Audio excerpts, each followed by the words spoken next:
This is a previously recorded episode of the IT in the D Show.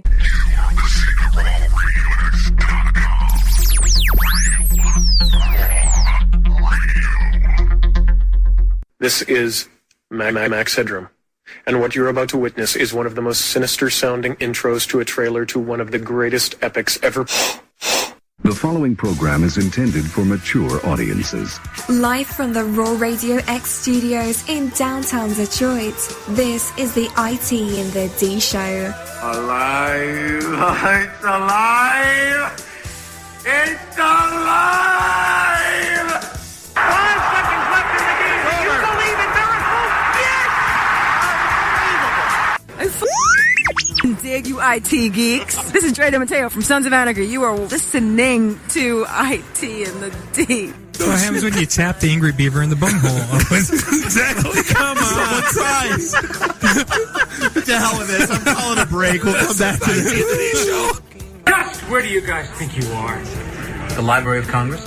Detroit? Beyond the sun? Any of those right? Hi, I'm Ernie Hudson, and you're listening to IT in the D. All you nerds out there. Nerds! Nerds. What is a nerd? I'm a nerd, and I'm pretty proud of it. So you have no boots. No. You have no gloves. No. You have no hat. No. You have no scarf. No. You have no scraper. No. How long have you lived in Michigan? All my life. You, sir, are an idiot. I don't care. Dave, just take over. What's up, everybody? This is Billy Zapka. Sweep the leg. Listening to IT in the D Show. No mercy. This is the ladies' man. You're in your underwear, I'm in my underwear. Here, let's hang out. No, I'm sorry, honey. I have a headache. I definitely want to see Bob in his underwear. That's a fact. How much scotch did you drink that night, by the way? Half a bottle. Okay, then shut the hell up. Hi, this is Martin Cove, John Kreese from the Karate Kid movie, and you're listening to IT in the D. This is a bad idea. We got screwed at the same time. Yeah, it's just too big. It's way too big. We just lost our clean tag on iTunes. Hey guys, it's Ty Monk, Bruce Leroy from The Last Dragon. You're listening to the IT and D Show. I may have to wipe the geek off. Hell yeah. Hi, I'm Brittany Daniel from The Game, and you're listening to IT in the D Show. Take him to Detroit. No! No, not Detroit! No! No, please! Anything but that! No! I used to hang out at the Magumbo Bar. It was a rough place, the seediest dive on the wharf, populated with every reject and cutthroat from Bombay to Calcutta. It's worse than Detroit. You will never find the more wretched hive of scum and villainy. Then don't come. Shut up. This is Robert Hayes, Ted Stryker to my mother. When I'm not hanging out at the Magumbo Bar, I'm listening to the IT and the D Show. It's worse than Detroit. Guess Captain Soundboard doesn't know how to run the soundboard. Shut up. Shut up. Stop talking. Get going the PPR. I don't know who brought that bell in, but Bob's got a new toy. Is there such thing as a meat hangover? I love my Monday meat stick. Turn your microphone off. Just get out. So it's sort of social. Demented and sad, but social, right? Last year, I spent more money on spilt liquor than you made. Woo! Hey, folks, this is WWE Hall of Famer Hacksaw Jim Duggan, and you're listening to the IT and the D Show. Tough guy. Ho! So, what would you little maniacs like to do first? The question isn't what are we going to do. The question is what aren't we going to do. Ludicrous speed! Go!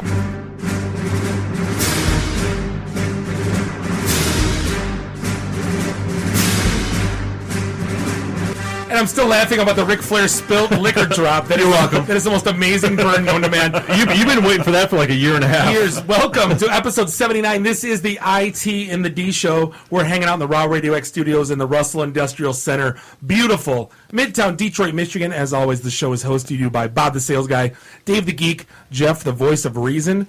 We have a packed studio. Today we have Amy here from Youngsoft. We have Hans Eriksson here, the former CIO of the Detroit Chamber. Major General. Amy Coulter. Oh, Major General. Major. I'm thinking of Spaceballs. No. What's around, Colonel Sanders? Chicken? No. We have Hans Eriksson here, the former CIO of the Detroit Regional Chamber, who's got a cool new software startup we're going to talk about called GEEPS. We have the folks here from W3R, our new sponsors. Yeah. Yay. And we're live, episode 79. We are. Everything good? Yeah, no, so Weekend far so good. Yeah.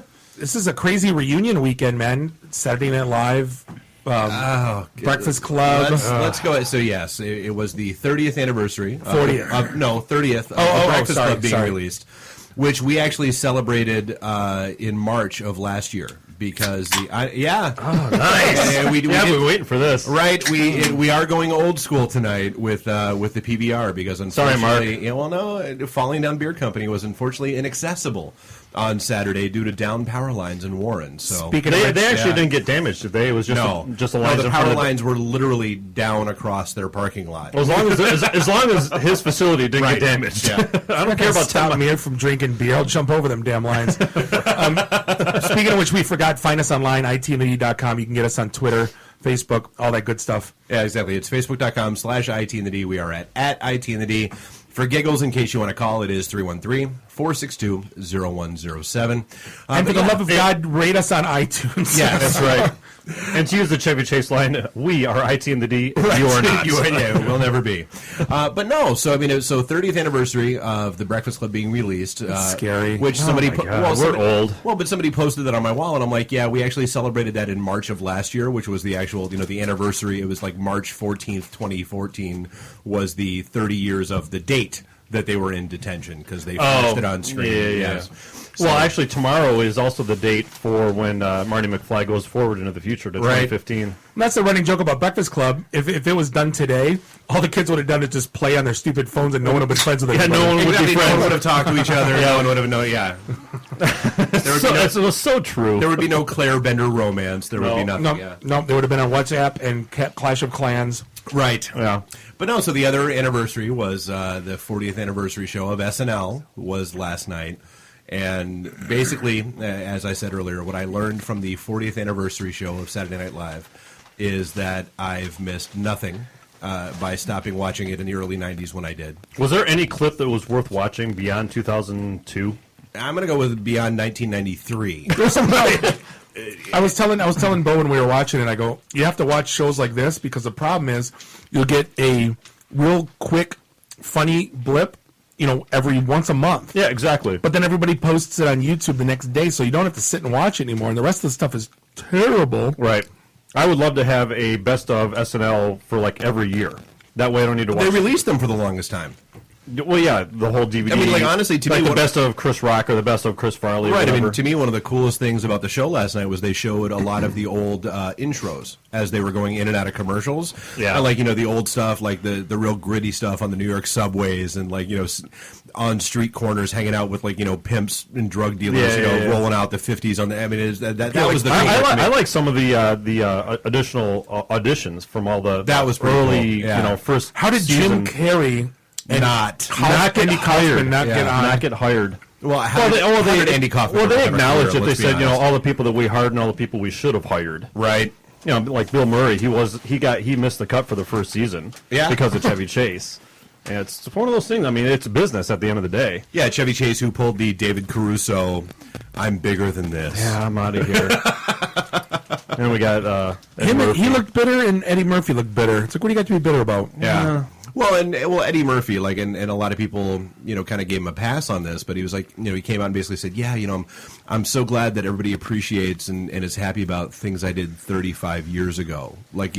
No, Eddie Murphy, I'm sorry I don't appreciate your reggae CD because you decided you wanted to be a musician past My Girl Wants to Party All the Time. That was a great song. Exactly. Play that. I'm in. For you as a musician. They should have had him as a musical guest. Right.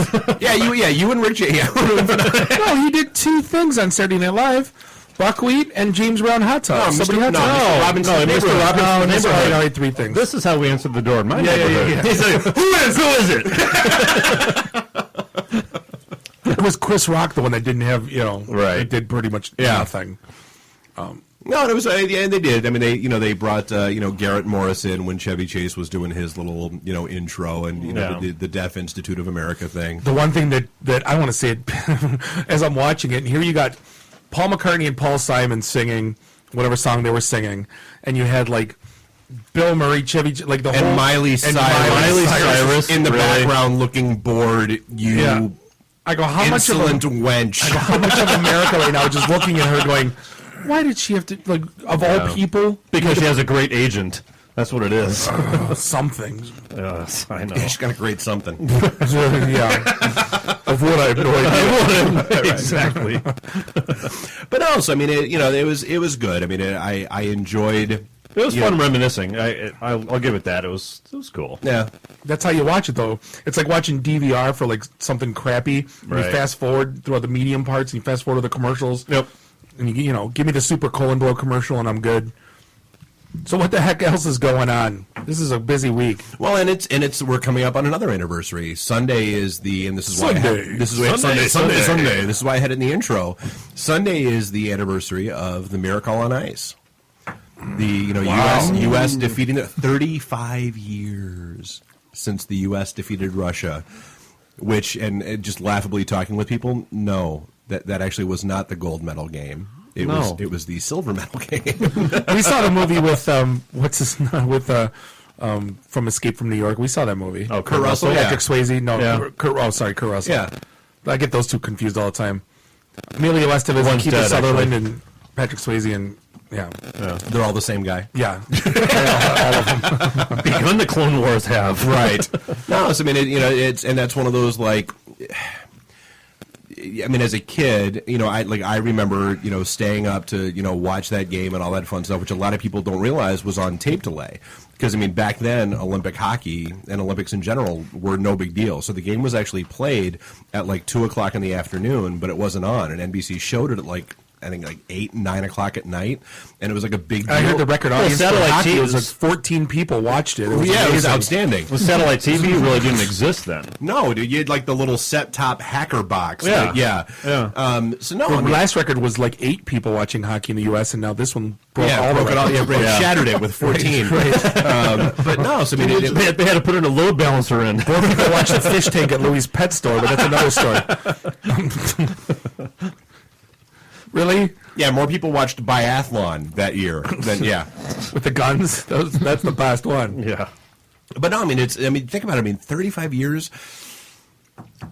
Yeah, I mean, that's one of those like where were you? I don't like remembering stuff when they say it's 35 years ago. No, I still think 10 years ago is the 90s. 1995. But also, I mean, it's just. I remember watching Breakfast Club for the first time in the damn U of M dorms at basketball camp. Well, and it's like vividly. I remember who I was with.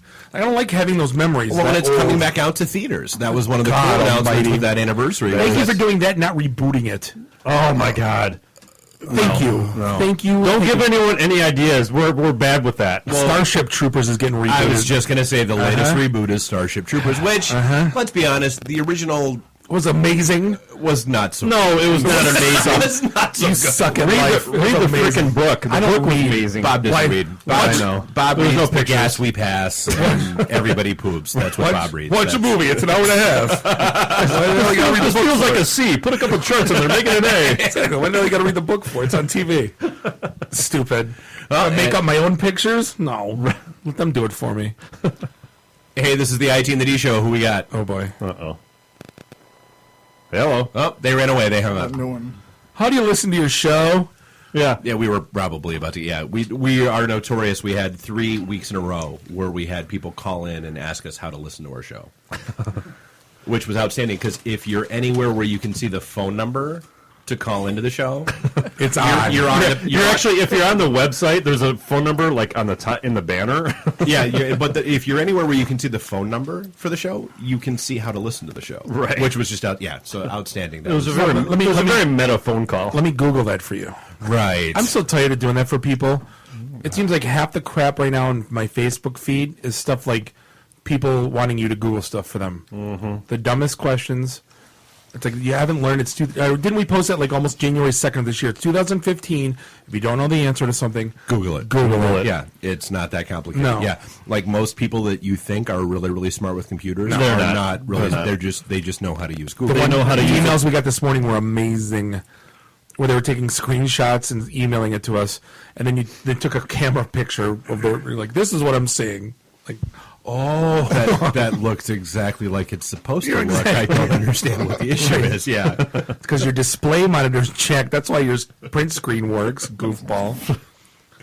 So a couple of orders of business that we do want to get to before we dive, any further into the show. So Don't we have an event this week? We have our event Thursday night. We do? We do? Yeah. No. We have events? We do. We still have events? Yeah, which we'll get into that conversation in a little bit. But yeah, we actually do. We do more than this silly, stupid podcast that people listen to for some reason. No. We have our event at the Blackfin in the back room on Thursday night, starting at 5 o'clock. That is where we'll be. Come on out. Ends at question mark. Yeah, always. Yeah, that's right. Nothing's over until we decide it is. Right. My wife found 4 parking tickets from Royal Oak. On my Dude, she hates you for that. She and I can't tell you how many times she and I have had that conversation. She absolutely abhors you for that. I don't even know why I put. Are you allowed in the city limits? I don't even know why I put. There's probably a warrant for Bob's Lost in Royal Oak. No, I put the $2 in, but I'm there. I want my $2. There's no way I'm walking outside and refilling the stupid thing. So Well, because Bob's whole theory is, it's $5 to park in the garage, or they give you a $5 ticket. Well, yeah, it's a $5 ticket if you pay it. When you don't, it becomes a $70 ticket. Right. No, I send in the and a warrant for his arrest. I send in the early fee, no matter how late it is. Call me, I don't care.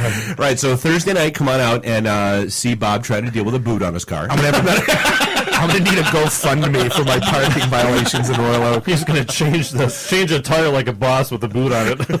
I'm getting sick of stupid GoFundMes too. Yes. Professional begging. It's like go panhandle on 75 and I might give you $5. Can we just make Patreon go away? I mean that's what it is. It's professional begging. That's all it is. If there's a good purpose behind it, I'm okay with it. If you actually have rewards for your contributors, I'm okay with it. It's the ones that are just the blatant money grabs. It's right. I need a new server for my farm. I saw one today. It was like, dude, man's teeth are jacked up. Help him get a decent grill. I'm like, really? Yeah. Like, you go get your own grill. All this stuff. Then there's the guy who walks 21 miles each way to work, and suddenly is that up? That's like up. Suddenly he's got well over 200,000, right? No, well over 300. Is it well over 300? He had to move because he was in fear of his life. Oh, they're trying again. Oh boy.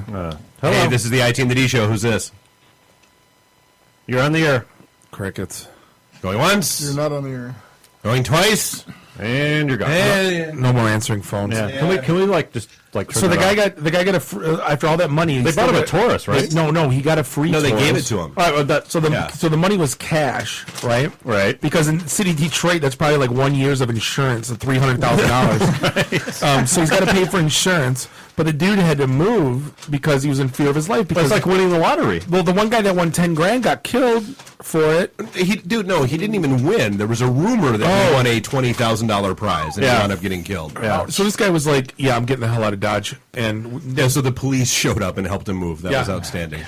Because Detroit cops have nothing better to do. I hate people. That's just annoying. Mm-hmm. Well, and there's so many things about. So speaking of hating people, so there was the teenage girl who landed herself a job, and then the day before she started her job, she managed to get herself fired. Oh, this is phenomenal. Because she shot out a tweet that, basically it said, hey, tomorrow I have to go start this shitty ass job. and her boss to be saw it and said, no, you don't need to worry about it. Don't worry about it tomorrow or ever. You're fired. God almighty. The kids with social medias, we can see things. Once again, the internet is your permanent record. Like, you remember the story I told when the guy that was bitching about the website that you built, and it was all out, I go, yeah. Oh, yeah. And I said, yeah, we know it was the guy at your work that said all that stuff. And he's like, how'd you know? I go, it's not hard to find. We know how to use the tools. It's our craft. No, it's like his 4th post down is his Instagram, and 3 of them are at your job. So I kind of it wasn't hard. Yeah, you can see the logo in the background. I'm not Sherlock Holmes. I'm just also not stupid. Well, I got the talk on Friday to beware of saying the company I work for on here. Oh yeah, just because I just don't want to call from HR. So just make sure that you say it. I'm like, nope, I get it. I said across the bow, not up it. Right. So from now on, you sell hamburgers. Right. No. I sell lettuce. I sell shortening. Oh no, you work for a food delivery service. Right. No, I sell lettuce and food shortening. No, I get it. No, that's the thing. It's like I understand. I'm cognizant. I don't post whiny shit on social media, and it's amazing how many people like just destroy themselves. Yep. Like if I'm interviewing someone and I go to their Facebook and half of them are like Ross when they're whining all day, this cryptic 18-year-old girl stuff. It's like, if you whine like that on social media, I can't imagine how you whine in real life. Yeah. Like, oh my God, I hate you for. That's an inevitable fact of life. Knock it off. Just be like me. Filter out. Just put it like the fun. Like, here, look, I'm eating a coney. Hey, look, I'm with my wife at dinner. Hey, look, I'm drinking a beer. Yeah. Like, that's it. That's all I ever post. Yeah. Which I don't even know why I post that anyway, because that's all I ever do. Well, it's like right, that is basically Bob's life. It's like a year and a half ago when we were joking about the whole NSA thing and prying into your life. It's like, really, does the government really care that you're posting that you're having a coney or that you're watching TV or you're watching Netflix? Yeah. Well, that's why last week when you were in here, we were talking about the Samsung Smart TV that they can record your voice. They can listen. Yeah. Not that can. It does. Go ahead. Go ahead. You listen to my baby cry. You listen to me yell at my kids to bring me an ice cream cone. You listen to I love the guys that are going out and buying like the 22-inch model of that TV though, and putting it in their basement with nothing, and then like doing nothing but locking it in a room with like Al Jazeera recordings, just to see what happens. Jackbooted thugs are going to show up in their There's a black van been in front of my house for 4 days. 4 days. Yeah. The Wi-Fi network says government surveillance. Right. So speaking of censoring media, what in the world's going on in this town? Yeah, let's go ahead and talk about that. Why that's not? a big deal. Can we? I was thinking about writing a bad article about a certain lending company. Right. At one point, are you that big of a company where you can dictate? No. The theory. It's not the big of the company; it's the big of the ego. Well, it's absolute power that you can tell people. Absolutely. I didn't like those 2 words. Not edit it. Pull it down. Or if you're Yahoo, I'm going to call the CEO of Yahoo that I didn't like this editorial. And let's get it pulled. And pull it. And the fact that they agreed to pull it speaks volumes. That's just sad in this day and age. The dumb one is the Metro Times. It's like what leverage did this company have? He paid. We're going to yank ads. You know how much money in ads? They're doing the bracket thing, the $1 billion bracket challenge. That's what it came down to. It was like they had that whole $1 billion bracket. Nobody's ever going to win that. But they also had $20,000, $100,000 guaranteed prizes. And so, dude, Yahoo totally caved to Quicken and said, we'll pull the ad. KWICK. It's a new company. Yeah. Outside of that, do people still use Yahoo? Well, but that was Yahoo's pull for it, was in order to enroll in the bracket challenge, you had to have a Yahoo email address. Yeah. So that was their whole shtick to it. But to your point, it wasn't just them. Metro Times wound up caving as well. They have 4 pages of transvestite ads. Yeah. And they're going to...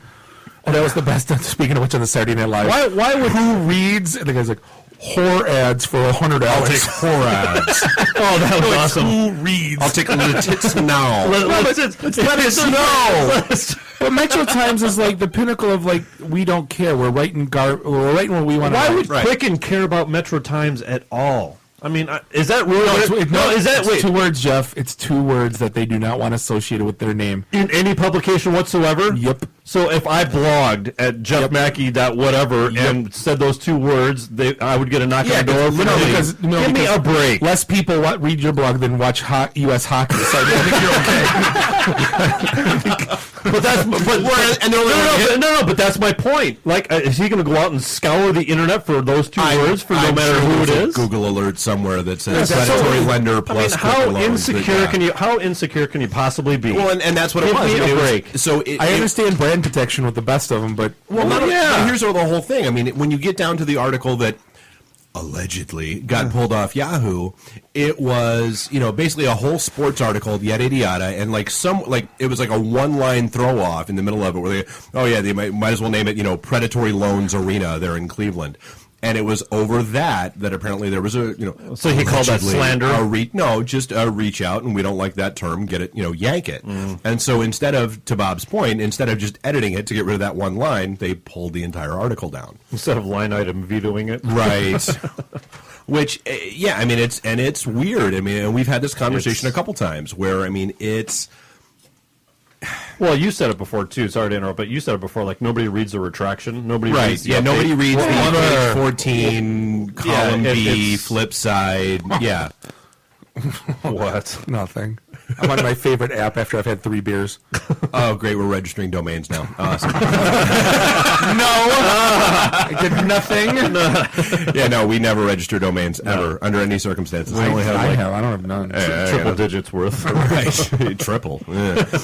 But no, so I mean, it is. I mean, and that's one of those like balances that's going to have to come out, especially here in the area. I mean, it matters. I mean, It does. I get it. It's perception. You're a major investor. I get it. You've got giant bags of money, but from our own experience, you don't get to own all of the things. No, you don't. You really don't. It's not how that works. That's not how it's going to happen. And there will be a counter viewpoint to yours. I'm sorry. Mm-hmm. And there are some people who are not going to view it like, dude, it's us. It's us 101. You're not you're not known by your friends. You're known by who hates you, and I'm perfectly good with who hates us. Stop calling me Booger Tooth Billy. Like, no, you know what I mean? Instead of just going, okay, you want to, like, let's go at it. You want to, it's kiddom 101. Yeah, your new name is Skippy. If you hate me calling you Skippy, I'm calling you Skippy till the end until of you time. cry. Right. That's what countdown name is now. That's right. All you had to do was come back and say, you know what? I'm 100% in compliance with the law. And it would have gone away. And and that's own it. Because that becomes because now the this is the reaction story. becomes the story. Yeah. Now this is the story. And own it. Like my kids going through that. They call me a geek. I'm like, own it. Right. Own it. That's a badge of honor. And I go, no. And now she, it took a long time. Right, but you own it. And that's 5th grade. These 5th grade problems are now you're in your corporate life. Dave, was it you that posted that meme about the nerd asking the bully for the lunch money? Yeah. Otherwise, I'm going to hack your Facebook. Yeah, exactly. account. Yeah, give me your lunch money. I'm going to hack your Facebook. Yeah, exactly. It took millions of years of evolution. Right. Finally, we win. Finally win. Yes. So we talked about our event Thursday night. We did just announce today. We are all booked and confirmed for our Pink Slip Party in March. That will be the 3rd Thursday. That's March 19th. Are we doing a march around Detroit or? No, it's going to be a slow roll. We're not doing a march. We're not. Bikes? There's no official hashtag. No hashtag. No hashtag. So I'm curious. I've thought about this. So if somebody is, do we own hashtag? Yeah. So if somebody is maybe thinking about participating in slow roll, but they're not sure, are they bike curious? Are they? No. That doesn't even get up. I was gonna how long have you been waiting for that one? It just died. For the love of Christ! Run into my fist. But no, so can we have an official hashtag? Yeah, IT and the D. That's our official hashtag. Yeah. That's not Detroit love. Not it's not hashtag 319. Not love everyone. No. We're not going to spread the love. No, because we don't care if we trend nationally. We don't care if we trend globally. We don't even care if we trend locally. We don't care if we trend. We don't care if we trend because at the end of the day, we actually do things. That's right. We do. We do. We all novel. You mean people aren't going to leave and just feel good about themselves? They won't actually leave with a job. They actually might. We're actually happy when people leave feeling bad about themselves because that means they've learned something. They haven't gotten a job. Right. Oh. It's crazy how that works. I know. I would rather them just go, I'm inspired. Could you imagine if somebody showed up and didn't talk to anyone and didn't find a job? But I'm inspired. Yeah, they leave at 5:30 and they we'll leave at 5:30. Yeah. Right. That never happens. Does it? You get my blood pressure up just thinking about all the dumb stuff that people put efforts behind in this town and get money for it. That's my favorite one is it's like they're being enabled. The certain guy that's getting press in this town about this new startup company that he's starting, and they're having a great conference day, and you get to see all these great people talking for the low price of $1,200 to hear people talk, and then you leave. I swear to God. Wait. No, you might. There's no and then. You might get a branded bag with a pen and a notepad. That's the thing. There's no and then with these things. People are talking $1,200. You know what they can do? You can put somebody through training for that. You can buy a house in Detroit for $1,200. Two. Yeah, 2 houses in Detroit. What is Magic Johnson going to do? 2 houses in Detroit. How's Magic Johnson $1,200 is like the cost of a typical class at New Horizons. For the love of God. Give me a break. Angry. But yeah, so let's go to a break so I can. Well, so but March 19th, we will be at the Majestic. So the doors are open. We've actually already had 3 different companies reach out and ask us about sponsoring it. Yes, we are doing sponsors this time again. Yes, the sponsors will be the only ones that have tables at the event.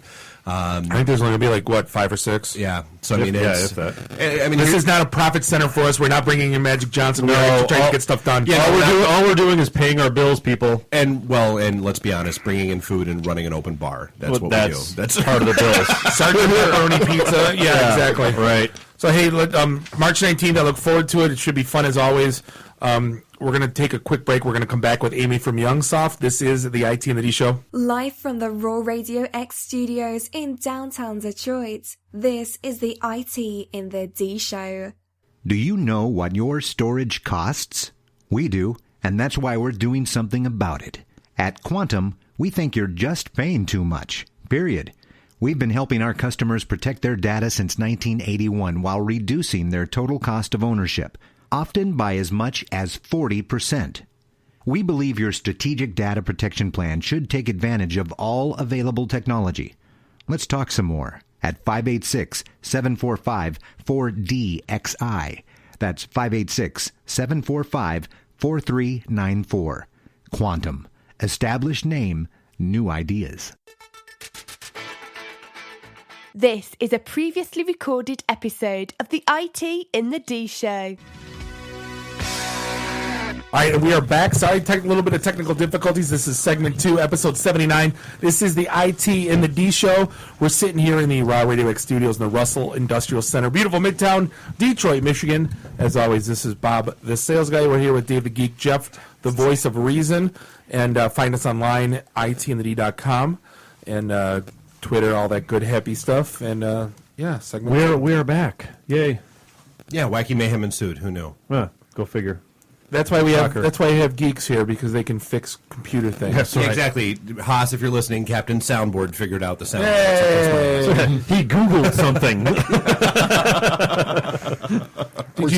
Is it? Yeah, you're an MCSE now. You must call someone else. I am a Microsoft certified solitaire expert. Yes, I am. That's amazing. God, I miss those days. And it only cost you $13,000. $13,000. Yeah.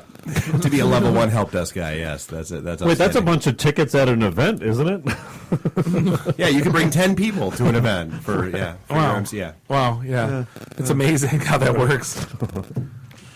So you're not going to have Michael dive Jordan. in. I'm going to keep looking. That's great. Dive in. So we got Amy here from Youngsoft. You're a guest of Major General. Major Amy Coulter. You know what? I can't do that because of Spaceballs. I'll completely dive into. How many Major Generals we got on the ship? One. We have one. You could go. Good morning, Vietnam. Yes, Sergeant Major Dickerson. But now you're the. What was it? You had like a 16-word senior vice president. Senior vice president, sales and marketing at Youngsoft. Yeah. Wow. See, that is a business. Does that fit on a business card? Bigger business card. Oh, bigger. Yeah, it's an 8x11. Right. So what in the world's going on these days? So good stuff at Youngsoft. We've got over 400 people and really trying to do more IT in the D. So always looking for more. I was going to say, you guys have been growing. Like, it seems like you went, by leaps and bounds almost. I remember they've been around since I've been in IT, right? Right, 19 years. Yeah, exactly. Wow. So what's I guess the word is the word of the day is hot jobs, right? Everybody wants to know what cert do I get? Because we knew what to get 4 years ago, 3 years ago, 2 years ago, 6 months ago. 6 months ago, right? Like out of date already. Right. So what's what's hot in demand these days? Well, for us, everything that we do has been built on Java and J2EE. So a lot of the things that we're able to do then is transition people through their careers. So starting them out, in website, other things, but then moving to specialty areas. For us, one of them is in web content management, Adobe's Experience Manager. And so we can help people get trained up in that, and we also now that Adobe's relevant again. Well, the Experience Manager definitely is. It's really on the high end of web content management. Yeah, ever since they moved to the subscription model. Yeah, the consumption model, right? Yeah, true. They're getting the monthly annuity, so now they can plan their company better. It's crazy how that works. Yeah, well, and they continue to build on it and grow. So, and then we also on the another specialty for us, Center of Excellence, is in LifeRay. So it has a community edition on open source, so it really allows a lot of colleges, universities, and others and nonprofits to get started. And then when they want to use it for beyond their just public-facing site, they can move to us and in LifeRay and work in an enterprise faculty members or their staff. Or if an insurance agency, insurance company wants to manage content and information for their agents different from their customers, different from their internal people, LifeRay can assist with that. Got it. Are you diving into these technologies and services because you're seeing a demand for them, or are you like turning and trying to sell them to clients because you perceive a need? Well, I'll tell you what, because we're wickedly smart. What's been amazing is that first, after choosing these centers of excellence and really diving in, getting all the certifications, we've then found the opportunity for them to show up in the Gartner Magic Quadrant in the leaderboard. So what's been great is that we've first identified needs and you didn't have to found pay for good- that. You didn't have to pay for that at all with Gartner. No, it doesn't work that way. Well, let me tell you, It does not work that way. We're still a small The best company. places We to would work be- has nothing to do with how many ads you buy. Or clicks, or perhaps a contest. All right, no. Yeah, no, they're true. There are challenges with all of that, but I'll tell you, the customers that we have are really happy, and we're only one of 3 organizations in the entire United States that can actually do first and second level support for LifeRay. So we also find that we're really deep. It's in a rare our skill set, technology. and it's been rare for a couple. I mean, we've had. I know a couple of recruiters that have, for like 2 years have been hounding me for anybody with like LifeRay experience anywhere out there. Well, Dave, wasn't that your running joke for a long time that you wanted to hire like a $10 an hour guy and make him change his name to Gartner and go, hang on a minute. I wanted Gartner has to say. I wanted to find 2 homeless people and give them cell phones, and then I was going to pay the fees to have them change their name to Gartner and Forrester. And so whenever I was in a meeting and somebody wanted to argue, they were like, you know what? Let's see what Gartner has to say about this. And I would call him up, and he would agree with whatever I said. No, not Gartner. Let's call Forrester. We'll see what Forrester Research has to say. We'll call them. You're going to change. Yeah, I'll pay you $10 an hour, and you're going to change your name to Forrester Research legally. Wasn't this a bit in the 90s on WRIF's morning show? I've been saying it since the Great Lakes days. The sad thing, I would work today too. Drew and Mike were doing that with the whole Wilson thing, I think, a long time ago. Nice. Whatever it was. Anyway. So Java. Yes, absolutely. Good basis for folks to know. Oh, always Still a is. I mean, thing. it's a good foundational middleware language. It went through a lull, didn't it? At one went point? through. Yeah. I mean, it's had its roller coaster ups and downs. But it's one of those things where, I mean, dude, it's like COBOL. It's never going to go away. And it's so ingrained and honestly, now. well, and for the same reasons, it's so ingrained and embedded in so many different infrastructures and architectures. Yeah. It's never going to make it. I mean, it's never going to vanish ever. I mean, it'll be 20 years from now. If you know Java, you will still be able to get a job. Stop trying to make the Ask Toolbar happen. It's not going to happen. Oh, God. Yeah, stop. Please. Went over to my parents' house. My mother's browser had like 7 of those little, add-on widget things, toolbar things. I'm like, Dude, so Sandy, the mom of the photographer for XI. Yeah. Every 2 weeks, she shoots me some computer question. Oh, God. That's what I because do. you make websites, so therefore you're tech support. Yeah, that's what I do. And so, she's like, hey, I've got this problem where, Mozilla keeps freezing up and crashing on me. I'm like, Stop okay. using Mozilla. I'm like, step 1, uninstall Mozilla. Because you probably have 87 add-ons. And she's like, yeah, it's it keeps telling me that add-ons have crashed. And I'm like, so switch to Chrome and you'll be fine. See, I read a thing today. It's like Chrome is dead and all the hotness is moving back to Mozilla because Chrome's getting clunky. It's like, oh my God, enough already. Well, all the browsers would be fine if you wouldn't install add-ons to them. Exactly. Internet Explorer is fine. So let at me the end of the day, if you wouldn't install add-ons to it. Amy, let me ask you a question. You got somebody, I mean, let's say you got somebody with 0. I get this all the we get this all the time. Like, hey, I want to get into IT, right? What's ramp up for someone that has minimal, like maybe like an A+ Network Plus, and wanting to get into being like a junior, just to be relevant in that space? I mean, what's the ramp up time for someone like that?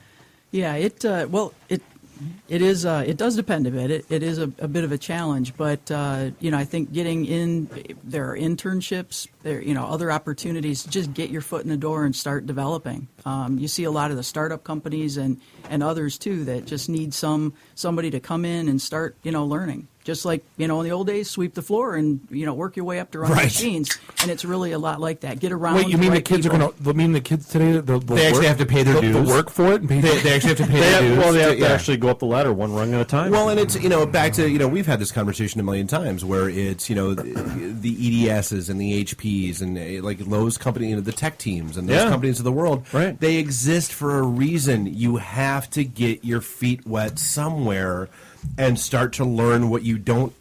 I'm sorry. Again, if you give me the choice between somebody who has a 4-year degree or somebody who's been in the field doing it for 4 years, I will take that person who's been in the field doing it for 4 years every single day of the week. Yeah, because it's street knowledge. Well, no, it's practical application because Practical all you've learned by getting a degree is, one, what the book tells you. The probably outdated book tells you, and it has no bearing on how things actually work in the real world. Stop buying books a long time ago. Yeah, crazy. Yeah, experience is everything. When we get resumes or job descriptions, rather, from our customers, they're not saying, I need somebody who's been to this university or this college or has done this or that. They've said, I want this many years of experience in the different skill sets. And so that really makes the difference. I actually hear a lot about tech interviews where the resume is your GitHub repos. You're actually seeing what you've delivered, whether it's a real live project to a previous client or something that you're just creating on the side as a demonstration of your capabilities, rather than showing a resume. See, I read stuff all the time about like people trying to get their feet wet or get their first job in IT, and how they either it doesn't exist or they need every job needs experience, and I think it's total garbage because I've put so many people. Like I just this weekend, someone that went from bartender to networking with all of my peers at the shortening company, to getting a job, like an entry-level job at an OEM software company, right? Yeah. Well, and it happens. We've had people forward us job descriptions for jobs that are posted where it's an entry-level position, requires 2 to 3 years experience. That's not an entry-level position. Screw you, company. See, this one was written properly, and I even said this person's got... what the person did is they did all the right things. They interned with the right people. They networked with the right people, and they had people that vouched for them. Like, they went and, she went and shadowed me for a day and said, I want to see how, and that's... Is that like a ride-along with Bob? Yeah. Come on in a sales It's training day with Denzel Washington. Yeah. Riding in the caddy. Take your daughter to work day. Well, there are other ways, too, to get experience. For example, as you use Major General Quarter, it's because I have volunteered for over 35 years, to your 35-year point, in the Civil Air Patrol, which is the Air Force Auxiliary. We need technologists there, too. Yeah. Everything from just let's make sure that our squadrons run and have the computer equipment they need to hyperspectral equipment, imagery equipment in airplanes. So those are great ways to get involved and find other nonprofits. But there's multiple different positions and technologies to get involved with. Not all of them are glorious and have awesome titles, but they are an important cog in the machine. Absolutely. Yeah. Well, and we've had this we've done quite a bit with military folks over the years, and I mean, and that's one of the things that it shouldn't be a hard transition, but for some reason it is. When people are, coming back from active duty or anything else like that, to make that transition into a real world gig. Dude, I'm sorry if you're responsible for securing the network on a forward base in Afghanistan, you can handle a small to medium sized company network probably with your eyes closed, blindfolded, and drunk. But Dave, you can troubleshoot that HP laser jet. Yeah, you're good. And what happens though is that there are terminology differences. You don't get Microsoft certifications in the military. I'm talking to a guy with the Navy right now. He has no certs. Right. And I'm like, but he's done probably more than half the guys that. Yeah. So how do you convince a company to recognize that? I mean, without the paper cert that's like we were joking earlier about the MCSE. I mean, that means nothing. Duty experience not a cert? Right. That's my point. Well, but for crying out loud, people need to be trained to look for that. Though one of the programs that I'm working with is through Inforum Center for Leadership and helping Next for Vets. And what you find is it isn't about what they've done or not done. It's about how they know to talk about it. But that's the key for everyone. For everyone, a little different from the military, though, in ways. For example, I talked to a veteran who literally said, okay, so now I'm in this big company, I've got this great job as a manager, and I've had it for 6 months. And my manager said to me last night, I think you're up for it. I'm going to give you 2 personnel. And she looked at me and said, now how in the world do I tell him that when I was on a forward base, I was responsible for 200 people and what they did, what they ate, where they lived, when things happened, how I got equipment? How do I explain that? And truly, it's just not that easy. Yeah. So it's no different in technology, trying to make those leaps from one to another, because military has, in many ways, their own set of acronyms, their own set of terminology. And we talked about that with the resume readers, right? Where you need to have, they won't even talk to you. Well, but not only that, if you don't have those certs, right? Because you don't get fed in the reader. It is. Well, but not only that, but you language. don't get. Sadly, for what it is, the military experience is almost the antithesis of your typical IT guy, where you're not getting shot well, at. No, but in the military, you're kind of you're doing your job and you're doing your thing, and you don't brag about it and you don't talk about it. That's or you can't talk about it. Well, right. Whereas IT 101 is. Look at me. Right. Well, and one of the things that we talk about in the Next for Vets program is that in so many ways, exactly as you said, it's about fitting in the team, and then now we're asking them to stand out. Yeah. And how do you take team and stand out and make that all fit? Well, it's getting back to whether it's basic training, the whole concept is tear down, build up as part of group. It's okay to be an individual, and it's okay to excel individually and not as a part of the collective. Absolutely. So how do you? So you've said Next for Vets a couple times. I mean, how does somebody find that or get involved in that? Because one of the things that we laughably, or I guess not laughably, kind of humblingly, we get a lot of listeners from bases overseas because of the stuff we've done with the military over the years. How do they know that programs like that are out there, and how do they find them? Or more to the point, how should they know that programs like that are out there and how they can find them? Yeah, there are many, many programs, and that is the challenge almost sometimes, is to determine what works for them. But through their commands, you can search veterans programs, Google it, and truly a number of things come up. Inforum's program, specifically, if you search for Next for Vets, it's about to start.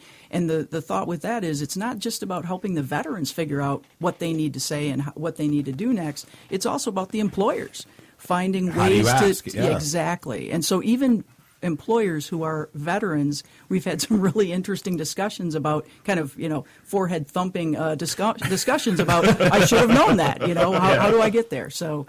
Yeah, it really takes education on both sides, and I think many organizations are really trying to do more of that. But the Department of Military Affairs, there are apps to help people even get connected. Absolutely, and then to network, because how can you network when you're in another country?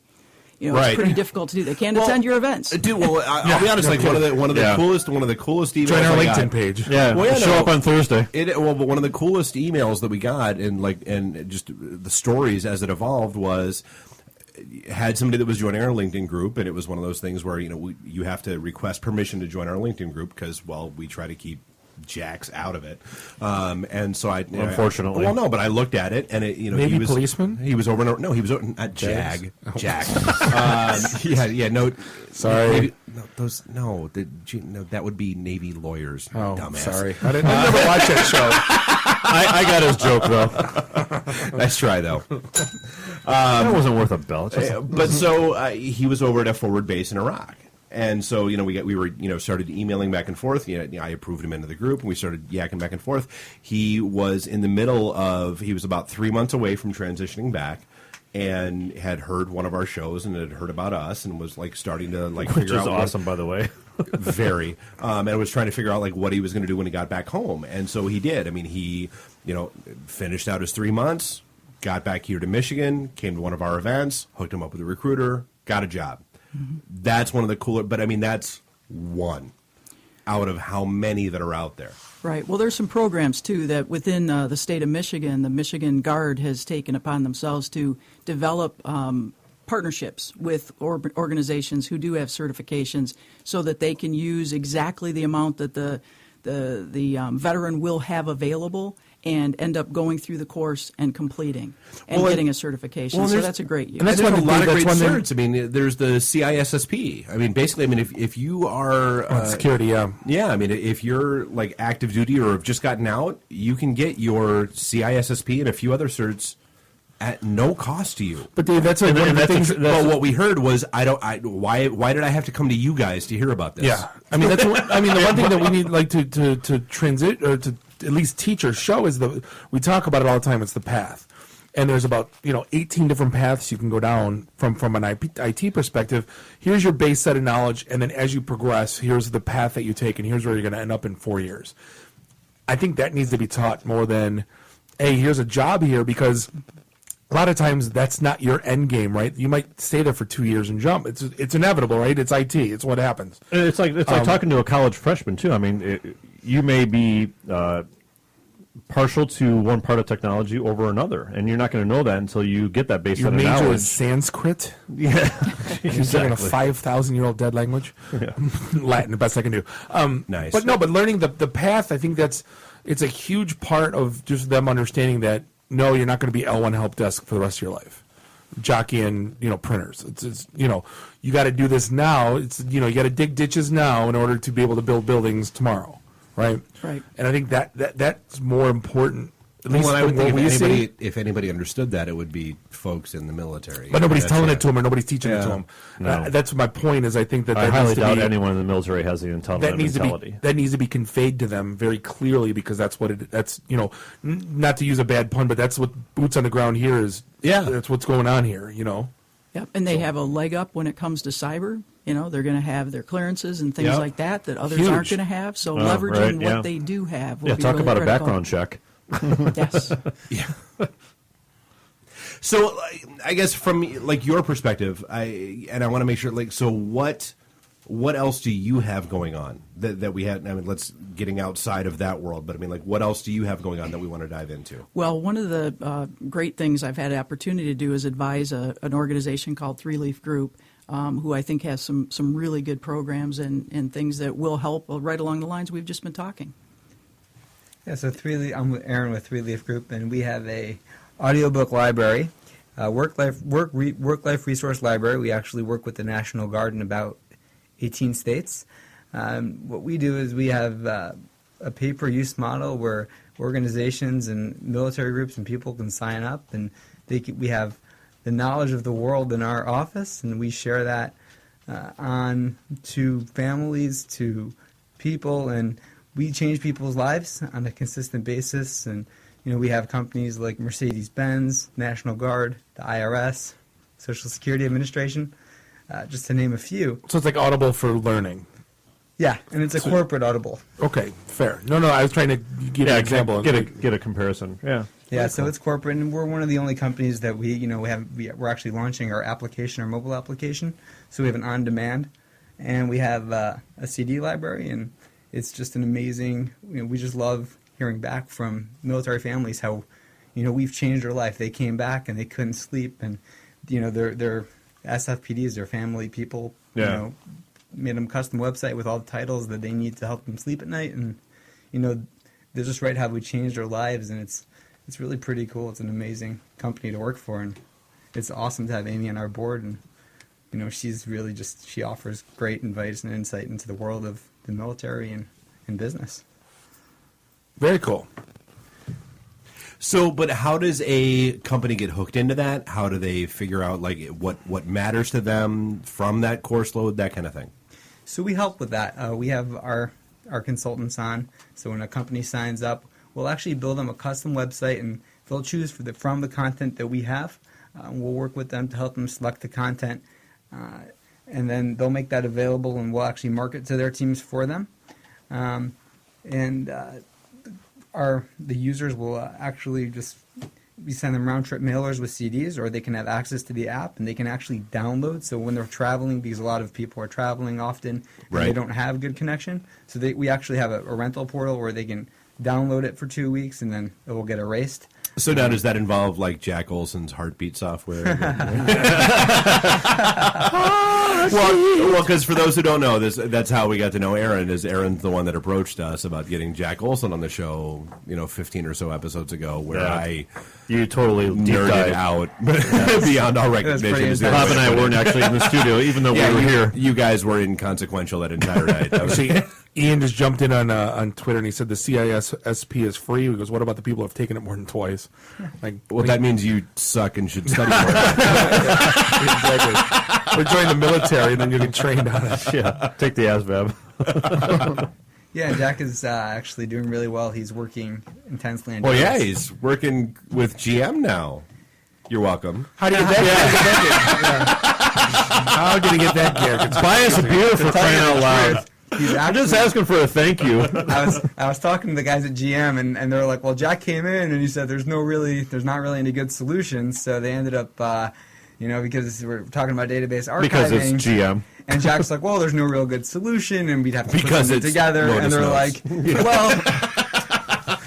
well, Chrysler's still using Lotus Notes too. If we're gonna just spit his beer out all over the bike. They're like, well, if you don't have something figured out, then we'll figure it out ourselves. So actually, Jack is not working that much with GM. He's not really doing anything with GM, and so still want to thank you. I don't care. Yeah, just buy me a beer. Thank you guys very much. Well, not from you. You guys not from you, from him. I want a personal phone. I want a voicemail. We'll get him back up here during the snow. Yeah. Right. No, he's Norwegian. Bring him up here during the heat. We need a quote for the intro. Hey, we got to hop on a break, though. We want to hit real quick on how to get a hold of... We wound up starting late, so don't worry about that. Okay, all right. Yeah. But how do companies find that whole... how do companies find that solution? How do they figure out, how do they contact you? How do they get hooked into that? All right, so they can go to 3leafgroup.com. They can call our office, 248-968-8950.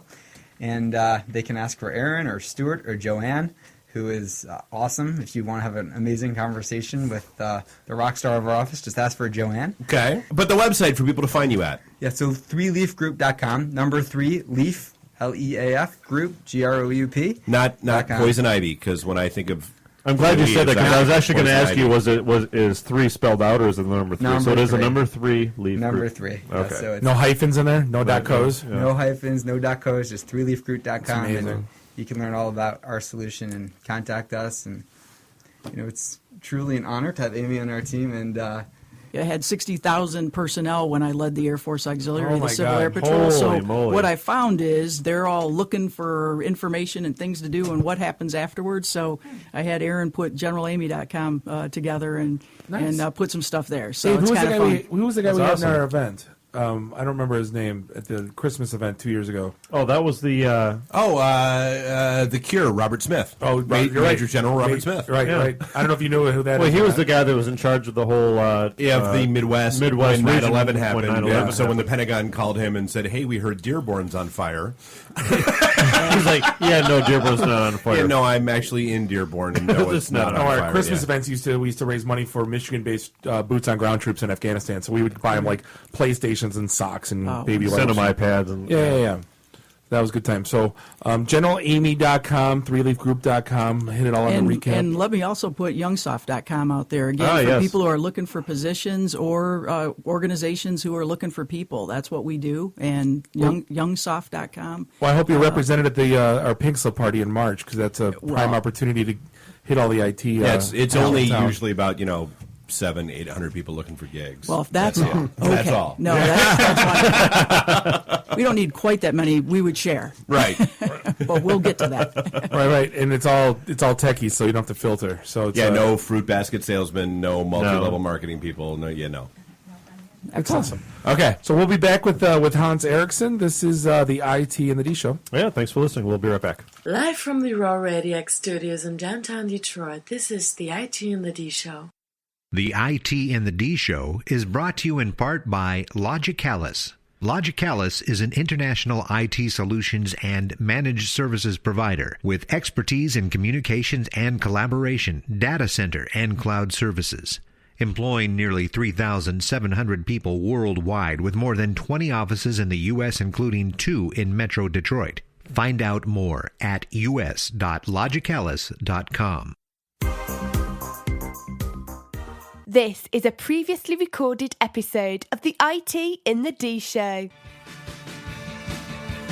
Welcome back, segment 3, episode 79, the IT in the D Show. Apparently, we mics were live during the break, so you probably heard some Rodney Dangerfield quotes and some other stupid jokes. You didn't hear anything. Yeah, just pretend that you didn't hear any of that. We are sitting here in the Raw Radio X studios in the Russell Industrial Center, beautiful Midtown Detroit, Michigan. This is Bob the Sales Guy. We're here with David Geek, Jeff, the voice of reason, and on cue we got Hans Eriksson. I met you back in the day when you were the CIO of the Detroit Regional Chamber. You have since moved on, and you got a little startup that you're kind of hitting the streets with. I'm trying to do something a little bit different, yeah. Yeah, so we got a little starter packet from you. It's called GEEPS, right, with a G. Yes, that is true. So what is GEEPS? What does GEEPS do? Well, GEEPS does two things. It helps people that have a computer that doesn't start anymore, whether it's malware or registry corruption or blue screen of death or whatever the case may be. It Windows doesn't work sometimes, and so what this does, I thought Windows always worked. Well, some people would like to think that, but you plug a USB drive in that has the GEEPS software on it. You turn the power on. It boots up under a special version of Linux, and it allows you to easily rescue your data. The other thing it does is it allows you to actually erase the data on the hard drive once you're done, so that it prevents you from having a problem with identity theft. Nice. A lot of people don't realize it, but Windows, when you erase something with Windows, it actually just removes the indexes. Yeah, it doesn't actually erase anything. All the data is still there. Yeah. So what I do is actually write binary zeros to all the sectors, and so it erases it. Nice. Yeah. So those two things. So is this thing? I guess okay. Let's talk about. Is it Dave proof, Bob proof, my dad proof? Right? At what level is this thing? It may be Dave proof, but no, I don't know if it's Bob proof. Well, no, there's 3 levels that Dave wrote a vector diagram once of, a circle of everyone that knows everything about IT, and then people that know nothing about IT, and I was right dead smack in the middle because Bob's the cleavage in that Venn diagram. Yeah, No, to Dave, I'm a dupa, and to my firefighter friends, I'm a computer genius. So it's like I go, how in the hell? It's all relative. Right. Yes. So at what level is this it's a wide thing? spectrum, yes. Oh, absolutely. So at what level is this thing usable for? I mean, well, you mentioned Linux, so you already lost half the audience. Well, here's the beauty of it. My mother-in-law inspired me to do this actually. So what normally would happen, if you're in IT, everybody comes to you and they want you to rescue them when they have a problem. Right? Of course. Usually around 11:30 at night. Yeah, so my mother-in-law brings over an old Dell laptop, and she brings over an external hard drive, and she says, this thing died, can you just move my data over to it? I'm going to a Mac. I've got 18,000 photos on here. Help me. Just help me get the stuff off of here. Yeah. So normally what I'll do is I'll pull the hard drive out, I'll stick an adapter on it, I put it in a PC, and I move it over to the external drive.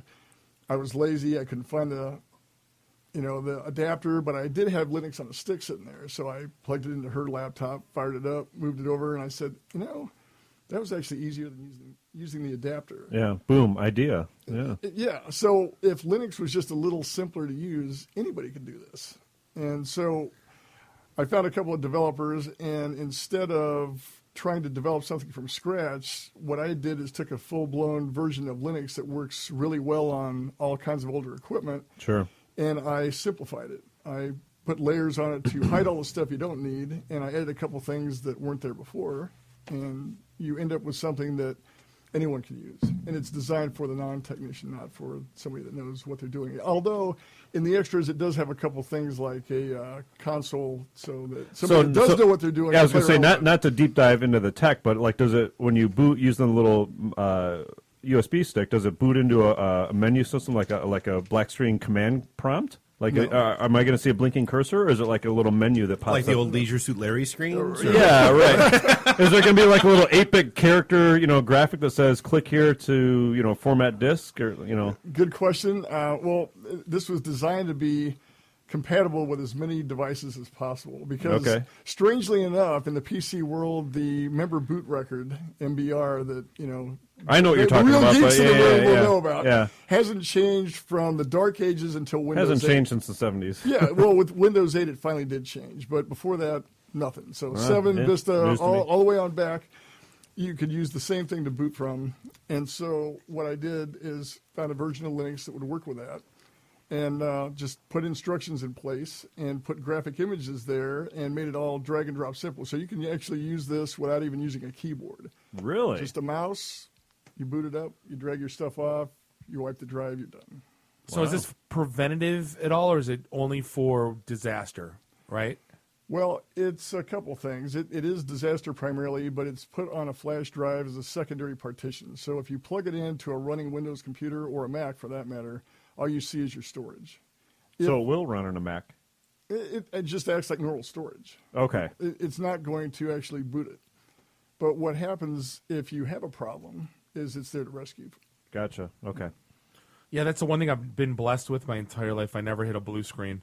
I did once on one of my old data center companies I worked for, a blue screen, but that was because we were running like LimeWire, BearShare. Those were the days when every P2P software came out and we had no restrictions. So we were downloading every piece sat on a trunk line. So yeah, right. Yeah, and we had exactly 100 meg handoff to straight to the internet on what we had 3 OC. Surfing the web for you is like changing the channels on a TV. No, I think we had 3 OC12s coming into this data because we were the backbone. So yeah, I had one hop to the NAP, and so we're pulling music. You were the internet in seconds, and this was 99, 2000. Yeah, so one hop to the Napster. right, exactly. Yeah. He was actually Node 3 on Napster. I think I had every virus known to the humanity, and the thing finally just took a poop, and it was gone. All my, and there was no terabyte secondary drives. There was no cloud. So it was like my music. I lost everything. I did. Worst day ever. But if I would have had GEEPS, I could have booted up in Linux, and I would have saved. It would have saved every one of us. Is that fair assessment? Fair assessment. Okay. Yeah. See? So the nickname for the software is Flash? It should, yeah, exactly. So how did you come up with the name GEEPS? And how are you not getting sued by Chrysler? Well, it's kind of funny. It's GEEPS. It's GEEPS. I'm sorry. GEEPS, yeah. Well, I was looking for something that would not scare off somebody that was not technically, that wasn't a geek to start with. Yeah. And what came to mind for me was that character from the old Popeye cartoons that, didn't belong there. They had the Jeep in those cartoons that, everybody else was just the old 40s and 50s characters, and then suddenly you had this guy that was Right. Yeah. Somebody just didn't fit right in. Doing all kinds of crazy stuff. And, where Chrysler, where the Jeep, where the name came from, right? No. It was during the war. And it was a general purpose vehicle, the GP, the Jeep. Yeah. That's where that word was just created. like the modern day Humvee. There That's go. actually an acronym. Yeah. For what? I don't know. Then why'd you bring it up? Because I was going along with your story. For a Hummer. I don't know what the hell. Friendly Hummer. That's the best billboard ever.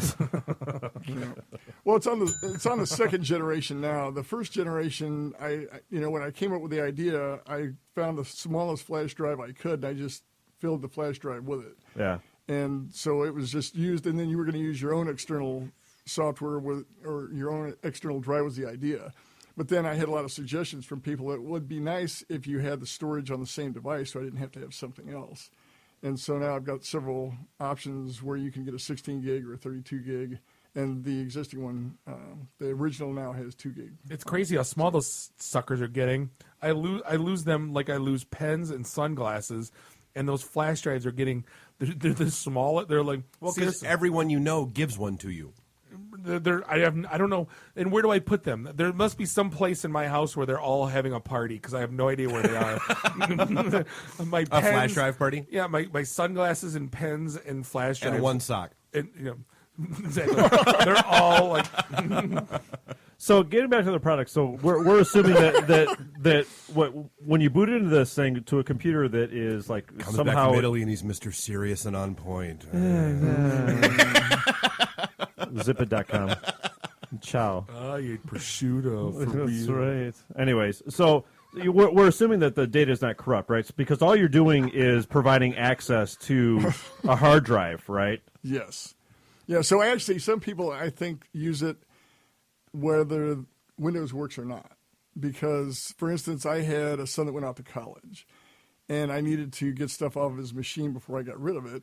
He wasn't around, and when I called him, he didn't remember the password to get onto the computer anyway. Okay. So I use this because it gives you access to all the users on the Windows device, whether you knew how to log in or not. So it could be, I mean, in the hands of somebody that's a little bit, let's say, less less legal. Scrupulous. Yes. Yeah, well, that's not how I normally try to market it. Yeah. I mean, here's what I don't, what I'm thinking. I don't want it to be not necessarily the geek squad from the Best Buys, but it's like, hey, we'll fix your computer, or we'll, the guys that are charging, we'll clean your computer. It's a minimum $99 for that service. $99, and we're just going to run adware. You know what I mean? But they don't tell you that. Right. Is this? I hope this doesn't get in those hands where they're charging a service to do something that's, where you put out a decent product that, Well, the idea of the it's product, not gouge worthy. You know what I'm saying? Right. The idea of the product is to put this capability in everybody's hands so that you don't have that kind of situation going on. You don't have to schlep your computer into the computer store. You don't have to rely on somebody that you really don't know, and you might have data that you really don't want to trust to someone that you don't None of us have data we want anyone at Geek Squad to, and there's way too many stories out there at this point. And it's like, that's why I have my stuff backed up to like 3 terabyte drives. And, if my computer craps the bed, it's going in the toilet, and I get another one. And no, but it sounds like you can hook up a external hard drive, and copy all your stuff over. Yeah, exactly. Well, and the other side of it is I've had people actually that said they bought it not because they wanted to rescue their data. They already had a backup. But when the thing went belly up on them, they couldn't erase the drive anymore. And they didn't want to put a hammer to the hard drive. They wanted to responsibly, donate it or something. Gotcha. So then they could use this to go ahead and actually erase the drive before they got rid of it. Was that I don't know if it was on last week's show or we were talking about it at a bar. Apparently there's a company, and it wasn't Iron Mountain, but a guy showed up like in a lumberjack outfit in a log splitter and was he was awesome. Pulling drives out, hitting them with the log splitter, taking a picture, throwing them in a truck, pulling the drive out, hitting the log splitter, taking a picture, throwing it in the truck. And I'm like, that's what we've come to these days, where you're hiring lumberjacks for data. Well, it's the equivalent of like snapping a CD in half. You can get some tension out that way, It's I did that with the I snapped going all Office Space on a hard drive. Like when the Macarena was hot for like 3 weeks, I was DJing a party. 3 weeks. I had like the end of the 2.5 week. I said, you know what? This CD's go. I will never play this again. And I walked out on the dance floor and I snapped it. I go, dance on this. It's one of my favorite moments ever doing parties. Awesome. But it's come to that where there's no de facto standard on either A, how to protect your data, B, how to destroy your data. And because we always talk, me and Dave always talk about, there's no way in blue hell I'm mailing my cell phone to some crappy company for $50. You know what I mean? Because God knows what they're pulling off of that. Or like, I'm not worried about the pictures. I'm worried about. You can't even control your Google Plus account for that. Yeah. I mean, no, but I buy everything from my phone, right? I don't want them hitting my credit cards, and I got to deal with that crap again. So I just rather leave it around the house. You don't want to go for you don't want to set a new record this year for debit cards? No, my Google Wallet is going to cure that. Yeah. I'm going to. Yeah. Bob got 11. If you didn't listen last week, we were talking about this. Bob got 11 new debit cards last year. I'm on the same one for like 4 months now. Yeah, I was going to say you should have gone for 12. That would have been awesome. No, an entire year of being hacked every month. I'm digging Google Wallet now. No, I'll pay the buck to transfer money. Yeah. Actually, I linked. It's free now because I linked my checking account. So now I trust Google with all of my bank information. Wow. That's just and then, you know what? Phenomenal. Good story. Where do you stop? There's just whatever. Probably worse places to trust. Yeah. I mean, they already know everything about me anyway, and I buy everything from them might as well have that trifecta of I got a Samsung TV and a Kinect. Yeah. So, could you imagine the Google engineer in charge of watching Bob's house? For the love of God. No, it's like he fell asleep on the couch again, Frank. Again. It's the NSA guy in South Park. No, but hey, Bill, he's touching himself again. Listen to my kid cry and listen to me fart and listen to me watch. Right. Go ahead. Have a good time with that. Yeah. Mm-hmm. Go put that on surveillance channel. van. The guy's like, give me a... I quit. I quit. Who did I piss off to get this assignment? Exactly. Goddamn guy asked his kids for another ice cream cone like for the third time tonight. Enough. Being assigned to watch Bob's house is like punishment at the NSA. All he does is talk about sausage and beer and chili and yelling at his kids in German. So let me ask a dumb question because I'm a dumb guy. I got a Dell PC and I just want to wipe the thing clean so I can actually hand it to somebody without being worried about it. Yeah. I mean, can I wipe something with this, or is this thing just for recovery? No, you definitely can. That's the two things it does. One, it helps you easily pull data off of it, and it explains where to find the data and allows you to actually look at a lot of it before you move it. But the second thing it does is it allows you to wipe any of the partitions on the machine. So it's just a choice. Oh, it's phenomenal. So now I got a thumb. That's the first thing I'm doing when I. Yeah. But just to recap, if the data is encrypted in any way, you still have access to it, but it's still going to be encrypted. It's still going to be encrypted. It would have to be, yeah. Yeah. Okay. I'm not going to help you with that one. Yeah. No. I say I'm the dumb guy, and Jeff goes there. Hey. Just asking the question. Somebody's going to ask it. Well, Crypto Locker is out there. Right. I mean, that's where I'm at. Are you Black Hat? We need a black hat. You don't have to be racist about it. Come on. We need. How did that movie do, by the way, in the theaters? Did anyone see it? Terrible. Well, no. We need. No, because that was the biggest joke. Wasn't it Chris Helmsworth? That was the hacker. Yeah. Like, hackers don't look like that. No. They look like hackers don't look like Hugh Jackman or Chris they look like Helmsworth. you. Right? Yeah. I'm sorry, Bob. They actually look like you. They look like Chris Helmsworth. Then? No. Yeah. They look like the anti-Chris Helmsworth. Again, like everything we write, the opposite of that. They look like the NSA guy from South Park. Exactly. More like the World of Warcraft guy from South Park. Yeah.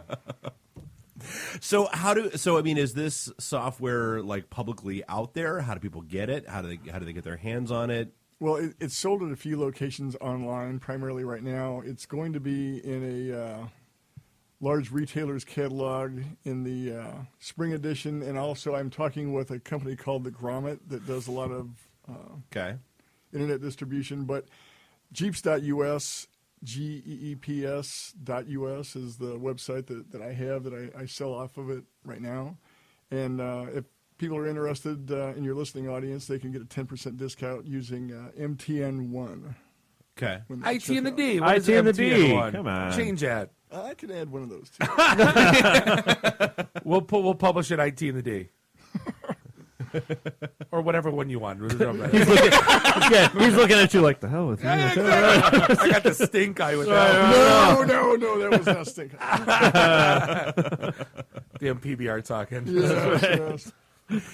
That's a good flashback episode. But I could see like the whole next generation of like the flea market. We'll fix your blue screen to death and just plug in this thing in and here, give me $150. Or we'll wipe your computer before you go send it off to donate it to a school or that wherever. Too. That's what I'm going to do with it. Yeah, well, it's like the Motor City Free Geek. I mean, we've talked to him at a couple of different events at our. I mean, he's there every month. Yeah, you want to give your computer to do good. That's fine, but.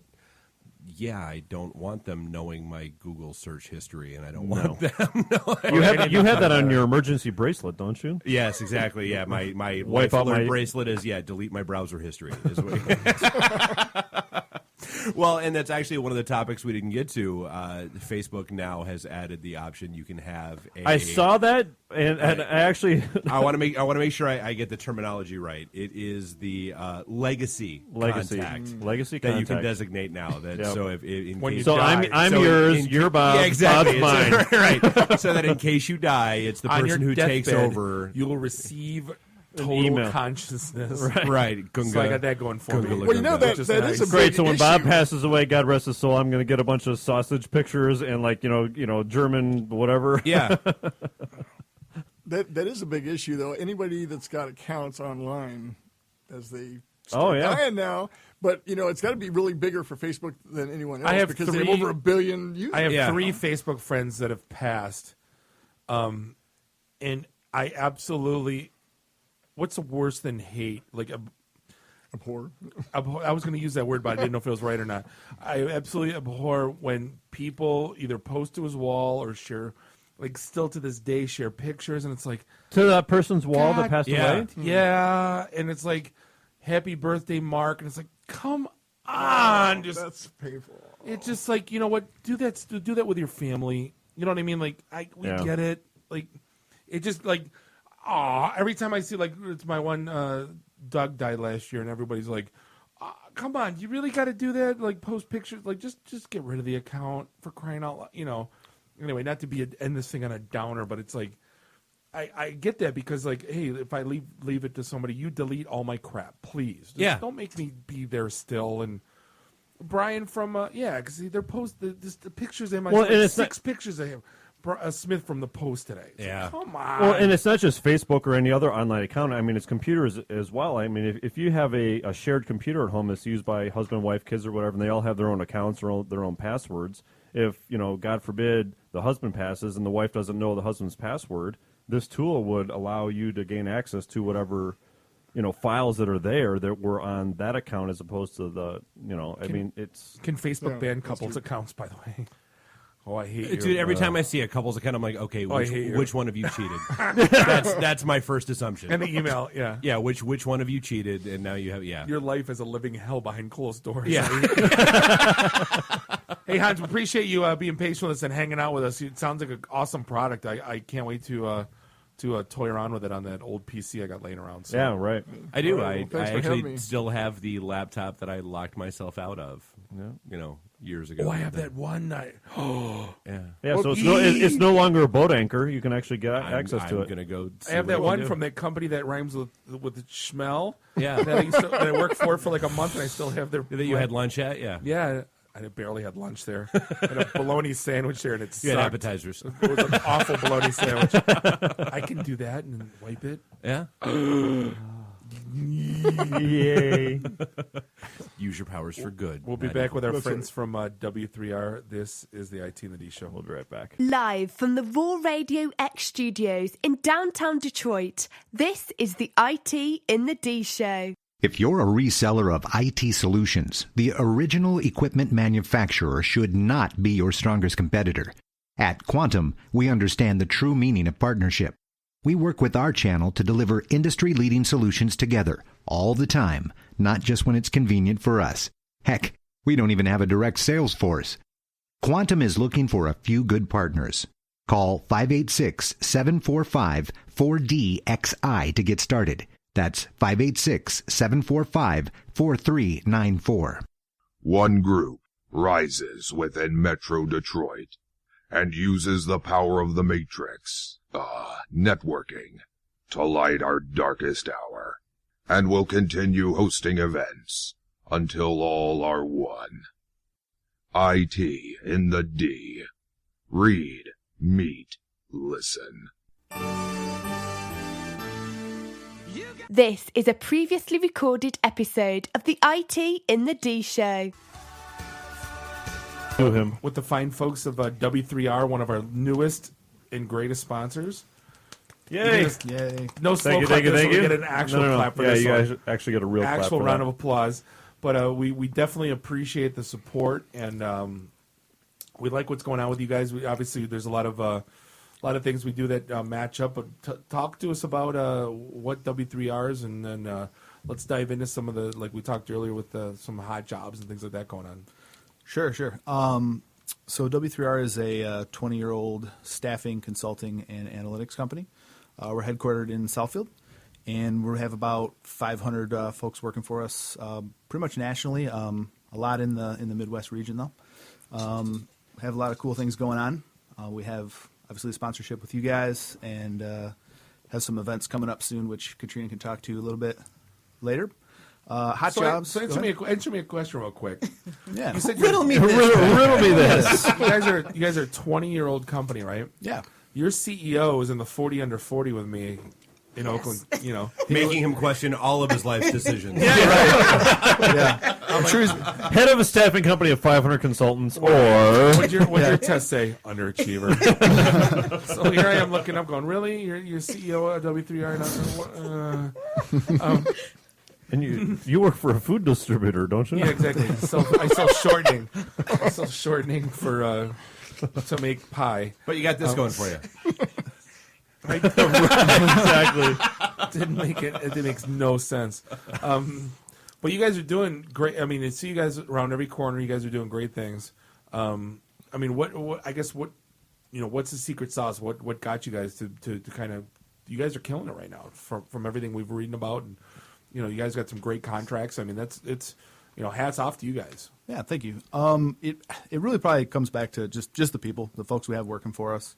The staffing industry itself is a pretty much a commodity, right? I mean, you guys know that. So the difference is just the people that you get to work with and just the things they do to try and make themselves as different as possible. I'll chime in just a little bit.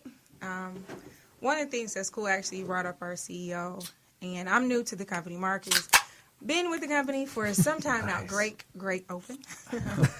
But I've only been with the company for 3 years, and it really is, our chemistry. That's a long time. That's a long time in the IT world. Well, you're right. You're in the wrong Dog business. years. Yeah. You're right. I'm a sales girl by trade. So coming into this space and being what I call indoors in the office for 3 years is borderline a miracle, because I worked in the field for so long. I was like, oh my God, I'm almost a schizophrenic being in the office. But I love it. Like our whole dynamic. So with our bosses being young and just the whole culture of the company just being energized, this is one of those things where everybody kind of fits together. Literally. It's, if you got an issue, it's really not an issue, you talk about it. If you want to know something, you ask. If you got a problem, you'll all solve it. Well, kind of. It depends upon what. Check out the hook while the DJ revolves it. Sorry. Depends upon what problem you're solving. You guys ride Razor scooters around the office, don't you? Yeah, it's that cool. No, we're not that cool. We're cool, but we're not that cool. You have a foosball table too. Yeah. Well, you know what? I worked in that man. environment in the past. I worked for LivingSocial.com, and I swear to God, it was like working in a YouTube video. And I was like, "Is this happening?" Oh yeah, table tennis everywhere, and it was unreal. But this. Do people actually work? Yeah, we're real, and it's a ton of folks, and it really is a lot of great things happening. So you guys fit. That's what we thought. Good. IT cool. And the D, W3R, we go together. So do you guys actually have people like peas and carrots? Peas and carrots. Peas and carrots. Peas and carrots. So what? I forgot what I was now that you've ruined your life, Jenny, I'm here for you.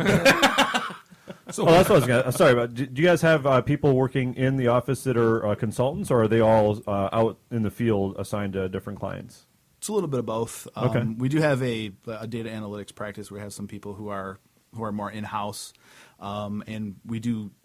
We bring in a lot of our consultant base to help us, the folks that are out working on site. They have certain expertise. They have expertise. Yeah, so we kind of bring them back in to help us with certain areas. Okay, very cool. Very cool. So what are some of the hot jobs? I mean, I don't know if you heard earlier what we were talking about. This stuff that was hot 6 months ago and may not necessarily be today. What's everything moving towards? Yeah, it's always changing. Recently for us, it's just been a lot in. We're pretty not specific, but we've seen a lot in the banking and the healthcare industry.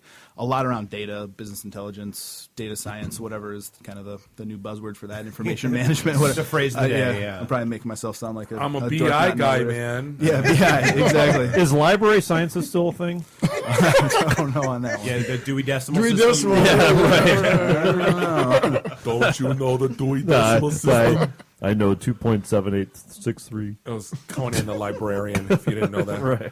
Surprisingly enough, there is quite a bit happening. A lot of demand right now for legacy skill sets that have to do with like specific banking software or specific healthcare things, which it's kind of an interesting position to be in, right? Finding these systems that have been around for large companies 30 years, somebody who can come in and be able to work on that kind of system as well. So it's an interesting challenge. Yeah, how do you find those people? I'm not sure. That's why he's here. That's why I'm here. Yeah, so. Yeah, that's why they're going to show up on Thursday. Yeah, attention all Hogan developers, come on out. Hogan? Hogan? Yeah. Like Hulk? Like Hulk Hogan, yeah. No. Or Hogan's on 17 in Telegraph. 15 in Telegraph. Or 15 in Telegraph, yeah. Yeah, no, not the dive bar that, no. There's no developers there. You two can be a hero. Yeah. What? No.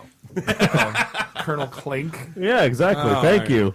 God. Well, it took you 30 seconds. And I was like, what are you talking about? I see nothing. we could do this the rest of the show. Yeah. This is the show. We might actually. That's So, I guess that's say your prayers, eat your vitamins. Right. So I mean, I guess that's. Let me tell you something, brother. We got a company culture here. Sorry, I'm done. Turn the mic off. As long as you're not going to go evil Hogan on. Well, this is actually the first time he cut himself off. Yeah, usually he yells at us. But yeah, I mean, you guys are coming out Thursday night, which would be good. I mean, and that's our event that's out at the Blackfin back room, 5:00. So I mean, like there, I mean, what kind of gigs, what kind of folks you're going to be looking for? Obviously, beyond the Hogan. Beyond the Hogan. Yeah. I guess we real Americans, No H-1Bs. No. Where's that? There we go. We do see it all. I mean, everything from project management, delivery managers, developers, QA, systems analysts. We do all those skill sets. We need them. We have positions. It's just some of those harder to find things are the ones that we really got to kind of dig deep for. But yeah. Another area that a lot of people don't think necessarily is IT related, and maybe it's not so much, but really now we're getting into a lot of what they call non-IT. However, they still relate to the actual positions. So even technical writers, and you start, not necessarily looking at web developers and stuff as heavy, but you'll be amazed at how many of those type of positions come out, like user experience. Large corporations are really looking for those type of positions too. So at this point, just because of the expansion of what IT has turned into in terms of the bigger umbrella, literally if you have any type of IT skill set, or even if you're trying to find out, like as you had mentioned earlier, that career path, come out and just come talk to a recruiter, because you need to understand how you need to position yourself. My job did not exist 15 years ago. Right. I literally was one of the people that launched Autotrader.com in 2003 when people told me the internet is not viable. That's a fad. It's a fad. I literally sold the internet. It's going to go away. Well, they have internet. They have the internet on computers now. Right. Color TV, rap music, and the internet. Yeah. It's all going to the side. So how can you even know what skill sets you need to be, position yourself for if you're not talking about it, if you're not talking to a recruiter or just someone in the business who says, hey, this is the type of gigs that are coming down the pipe. Well, that's a good point. And that's the push that we got. We used to be, back in the day, we were a very hardcore geek group. And it was the recruiters that basically said, look, guys, we get it. Like, yeah, okay, nerds, geeks, coders, sysadmins, great. But, yeah, we also need to hire PMs. We also need to hire BAs. And so that's why, we have to keep explaining to people what in and around the IT industry is. And it's one of those things where basically, if your skill set would lend itself to being attached to an IT project in any capacity, and that could be graphics, it could be UX, it could be UI, it could be designers, it could be PMs, it could be analysts, it could be. It could be. It is. There's a whole different. It may be. Yeah. There's a whole realm of skill sets out there that aren't necessarily traditional. It will tradition. Be. Yeah. You will. But the business side of IT. Did you seriously just go Yentl on me? I did. That wasn't Yentl. That was Fiddler on the Roof. Whatever. Yes, the business side of IT. Yeah. I'm sorry. I'm not as well versed in. The German guy just schooled me on Jewish musicals.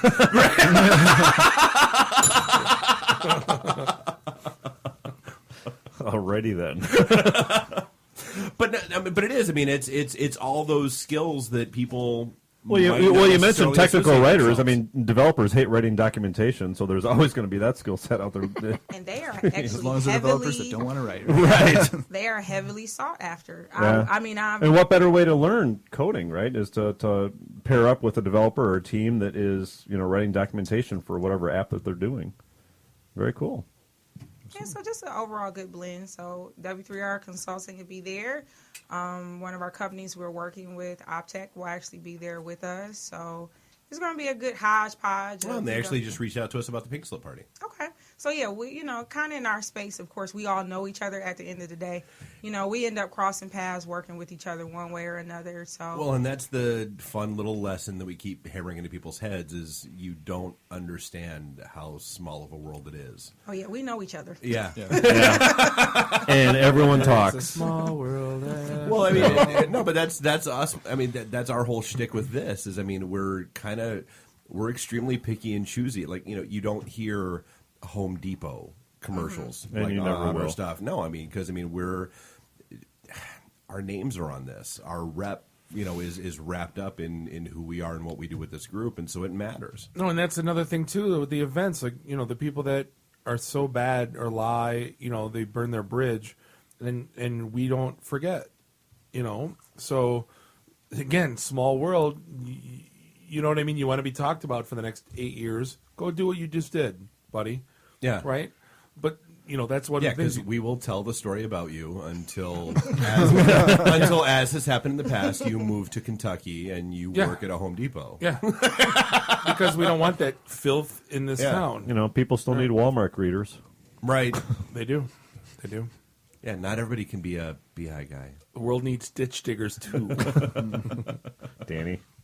But you guys have so we have our event Thursday, but the following week, and we'll get into more of this next week. But I mean, you guys do have a really good big event going on with Comerica coming up next week. Yes, actually, that's kind of a big to-do for us right now, which is pretty cool because the CTO of Comerica, George Sadu, is actually coming out and really, looking to talk with people. Number one, to understand what are some of the challenges and just what's happening in people's careers, but also understanding that, the new era, I guess, of careers and just technology as a whole, it's a conversation.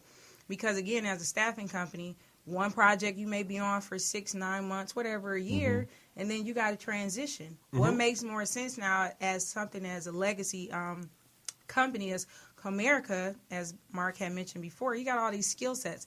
Hogan, I read some stuff. I was like, what is this? Who does this? Where are we going to get them?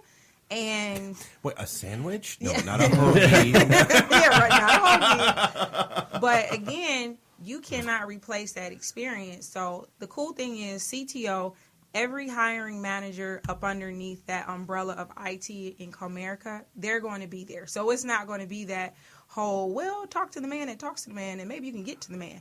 No, the men are going to be there. Here's a postcard with a URL that you should submit your resume to. Yeah. No, you have to scan a QR code. After you just sat 45 minutes in line, for crying out loud. I hate people. That never happened. Yeah, so it's going to be real cool in that respect. Agile department, project management, all those delivery leads for those departments are going to be represented. You'll be able to touch them right there during the event.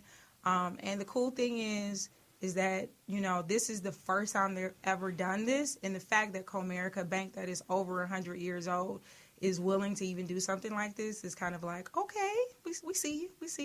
It's coming along. But, spaces are limited too because just the nature of the event and, some of the, of course, logistics of it. So, we're just having people sign up. Yeah, you don't necessarily want every entry-level help desk jockey occupying the CTO's time. No, and you know what? 7 to 10 years, well, I would say maybe not 7, but maybe, what do you think, Mark? 5 to 7 starting off?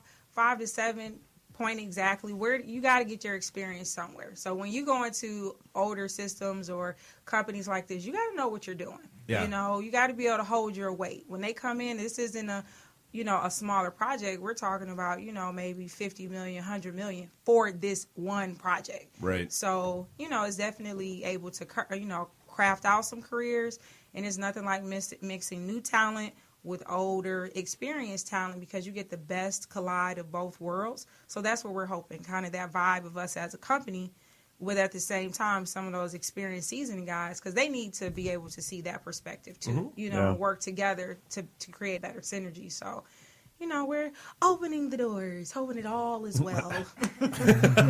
Kumbaya. Yes, and all that in IT land. But yeah, so that's our the marketing girl just came out a little She bit. did. I can't contain her. She comes out. Getting deep. Hashtag Comerica in the D. Quick, reserve that domain name. Thank you. Thank you. All right, so unfortunately we lost her earlier. She had to take off, but so Amy Coulter stuff is all out at generalamy.com. Yeah. Hans, we find your stuff out at GEEPS.us. GEEPS. GEEPS.us. Right. There you go. Sorry, branding. That's okay. I don't mean to ruin your brand. It's okay. You can do that. And so other than our sponsor page and our meetup page and our Twitter feed where we posted about it and our Facebook page where we posted about it, where do we find out about W3R? W3R.com. You can find us on W3R Consulting. That's actually our full name. So W3R Consulting on Facebook, Twitter, our website, just type that in. You'll find us, and it'll take you directly to the event that you can also early register for, which is just about a week out now. So now from when you say register, I mean, is it like, hey, I want to just get a time slot? Is it? Oh no! So basically, register. We have a schedule of events or whatnot that'll be happening. It's from 5 to 8. So no, it's not necessarily a schedule of, you get an interview per se. It's really more like a career mixer. Like literally, come on down, come talk. We want to know about you. Let's have a conversation and see what you can provide to Comerica. Kind of sounds like the CTO networking should be coming to our event. Is there beer? Is there beer there? Will there be food? Maybe not at this one. Why is it? Maybe not beer. Why is Comerica not being represented at the Pink Slip party? Well, they're coming. Well, guess what? We have a They surprise. will be there. We have a surprise for you. So we can't unfold it all at one time. Supplies. She's such a tease. I'm a hurricane, I'm Katrina, the hurricane. It's gonna cause a little ruckus here. Thank you. So many things that are not coming out of my mouth. No. Restraint. Amazing. The bell will suffice. Exactly. Tongue biting through it. Right. You're actually bleeding over there. Next week is episode 80. 80. And yes, finally. And so I'm not going to lie. I'm going to warn. You've been waiting for this. I am going to for warn a everybody year ahead and of a half. time. The next 10 episodes, the music is all mapped out in advance. 20. It's the 90s. No. Okay, I focused on the 80s. Yeah. Because it's me. Let's be honest. So the next 10 the music is already mapped out. The music's already ready to go. It's going to be music from each year as we move forward. We figured that. So it should be a good time. And again, so our event is Thursday night, Blackfin, Royal Oak, back room, 5 p.m. And then we did just announce the 319 event over at Majestic Theater, our next big. They always make me hyperventilate a little bit. I heard we're gonna have a DJ at that one. Oh, we are. That'd be nice. You know what? And that's one thing we didn't get into a little bit. And I do we lock down food for that yet? Yeah. I did want to make sure we talked about it. So there are guests from last week, Penguicon. I'm still sober enough to say that properly. Say it again. Penguicon. That's. I'm not lying. Say it. After last week. Penguicon is my new sobriety word. Like when I get to the point where I can't say Penguicon properly, I check out. I'm all done. Like Note to self. Listen to segment 5. You'll understand why that is. It's a safe word. No apples. But no, so I've been in conversations with the chairs of Penguicon over the course of the past week. They had a great time last week here on the show, and we've been talking. And so we're going to do a little cross-pollination. Bob and I have either been volunteered or drafted. I'm not quite sure which it is. Drafted. But we're going to be running the After Dark programming track at Penguicon, April 24th through 26th. I still don't know what the hell that means. apparently means all the things that we want it to mean. That's because they're I'll forward you a couple. So PenguinCon is April 24th through 26th over at the Westin. You can check them out at penguicon.org. We'll be there, and I watched the video of what is PenguinCon. I'm scared. Well, I mean, dude, I'm not gonna lie, dude. Here's the thing: it's part Comic-Con, part like Linux hardcore geek convention, part Maker Faire, part cosplay. It's all geek. How can you go wrong? Dude, it's like the Venn diagram of Nerdvana. Like that's the far left. The far. It's I honestly. No, you know what I'm going to feel like? I'm going to feel like the guy in the Hawaiian shirt going to City Club. That's what I'm going to feel like. We should be wearing Hawaiian shirts that weekend. No, that's what I'm going to feel like. It's a good theme. Yeah, go for it. Who lit in the suit? I can hear it. Well, and that's that's the birthday weekend because our birthdays are basically the same week. That's the birthday weekend, so it'll be a good time. God Almighty, help us. All right, this is the end of the episode. Well, and they're coming to. That's where you were going. Is that they're coming to our Pink Slip Party event, and good little cross pollination, cross section of humanity. We'll see. I'm how still that goes. pissed we can't have stormtroopers as security guards. Freaking idiot 501 buttholes. Honest to God. Tell us what you really mean. No, honest to God, this. Why can't we just hire a bunch of people to wear Spaceballs uniforms? Is there anybody that's not a stupid 501 that can have a stupid stormtrooper that come to this stupid Well, thing? you registered the... can we say that on the air? Absolutely. You registered the 502nd. We can talk to Jay and those guys. They're Guild. like apparently deeply. Well, they used to be deeply involved. Bring that stupid tauntaun from Comic-Con so everyone can sit on it. or get shoved inside of it. Yes, because I thought they smelled bad on the outside. And we are queuing up for Comic-Con in May. Can't somebody? No, I don't ask for much, man. You know I don't ask for much. Two people. That whole movement's worldwide now. There's got to be somebody out there that listens to the show that likes us. Two people, stormtroopers. I don't ask for much. Just be our security, please. Well, you can rent one of those uniforms from the costume store in Lake Orion. Dude, I look like John Candy in a stormtrooper costume. You do it. Bartholomew. Yeah, exactly. What's your full name? Bartholomew. Barf. I'm not dressing up as Barf either. Corinne's over there volunteering, so. I didn't volunteer. I'll do it. I would be. No, we want you in the Princess Leia bikini. Yeah. Well, I'm just going to be honest with you. I'd be really good security. All right. No, Princess. No, I'll be Jabba the Hutt. You be my Princess Leia. It's a much better song than you could be my Yoko Ono. Just feed me frogs. You could be my Princess Leia. You can. And we just lost her. All right, we're ending episode 79 on a good note. On a high note, yes. So again, just Thursday, Blackfin, be back there. Room, See ya. Royal Oak. That's where we're going to be. Yep. Yeah. More fun. Well, and for the we didn't do that this week. Oh, for crying out loud!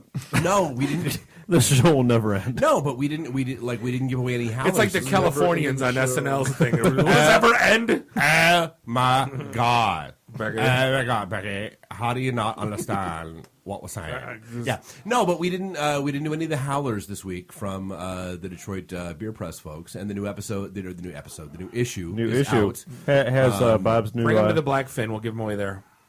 Well, but so the folks that won them last week. Yeah. Make sure you show up at the Blackfin this week, and we'll have them there. Do you have to be present to win? Yeah, must be present to I think win. just Ian and John won them. I think that was it. No, Rebecca. That was their internal communications for PenguinCon. They don't count. It's an inside job. We'll see you next week for episode 80. This was the IT and the D Show. Thanks for listening. Drive careful. We're out. Need it. The emergency destruct system is now activated. Conan, what is best in life? To crush your enemies, see them driven before you, and to hear the lamentation of your women. Long live Flash. You've saved your ass. Have a nice day. I have come here to chew bubblegum and kick ass. And I'm all out of bubblegum. Nice shooting, son. What's your name? Murphy. Make the run. The run. Game over, man. It's game over. It's over, Johnny. It's over. Nothing is over. Nothing.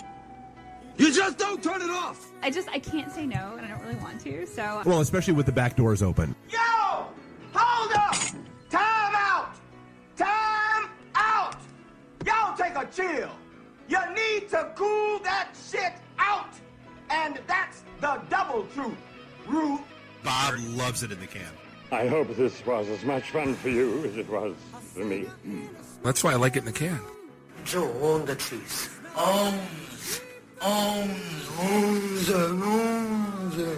Bear me.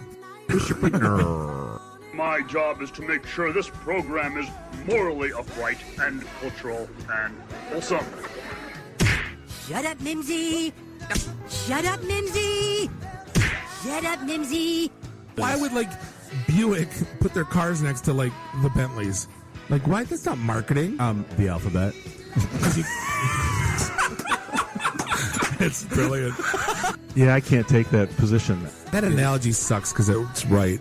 Because you're getting your 8-track tuned up. Are we at a break yet?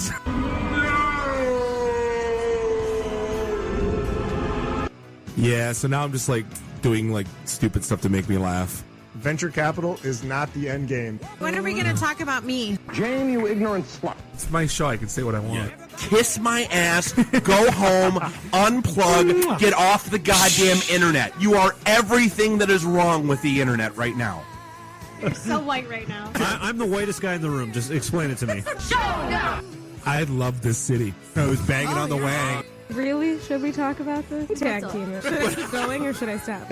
Can I just say, it's been great being on a show that talks about Mickey Rooney dying for 20 seconds and then poop for 10 minutes.